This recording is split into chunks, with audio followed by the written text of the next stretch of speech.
Dengarkan keterangan dari ahli hukum pidana dalam sidang kasus Sambo dengan seorang ahli yang dihadirkan di Pengadilan Negeri Jakarta Selatan tadi untuk meringankan kedua terdakwa Putri Chandrawati dan juga Verdi Sambo, di mana ahli hukum pidana Elwi Daniel dalam keterangannya di persidangan menyebut bahwa jika ada kesalahpahaman interpretasi antara orang yang menggerakkan dengan orang yang digerakkan. Contoh kasus yang diajukan oleh kuasa hukum Putri Chandrawati yakni pada kalimat hajar. Saudara ahli,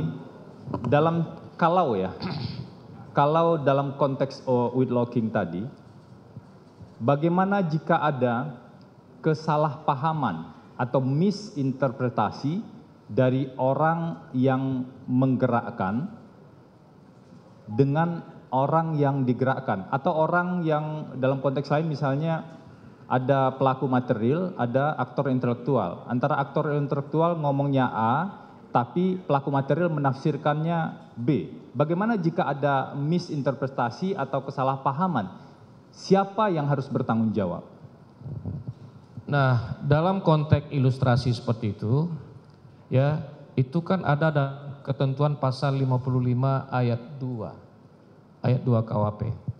Bahwa orang yang menggerakkan hanya bertanggung jawab sebatas apa yang dia gerakkan beserta akibat dari apa yang dia gerakkan.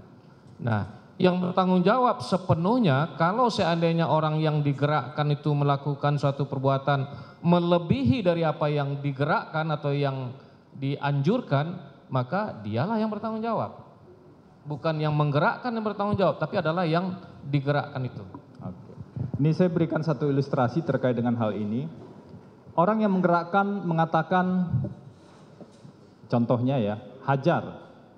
Tapi orang yang digerakkan kemudian melakukan penembakan. Bahkan bukan hanya penembakan, tapi penembakan berulang kali yang menyebabkan kematian.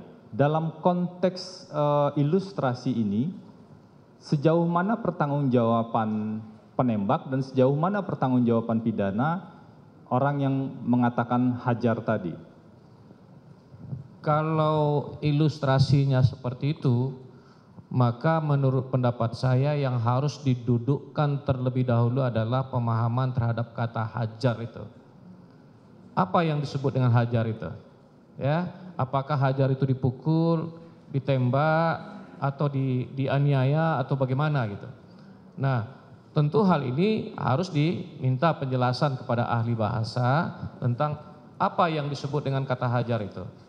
Mungkin biasanya di tengah masyarakat atau di institusi-institusi tertentu ada apa yang dipahami sebagai istilah kata hajar itu.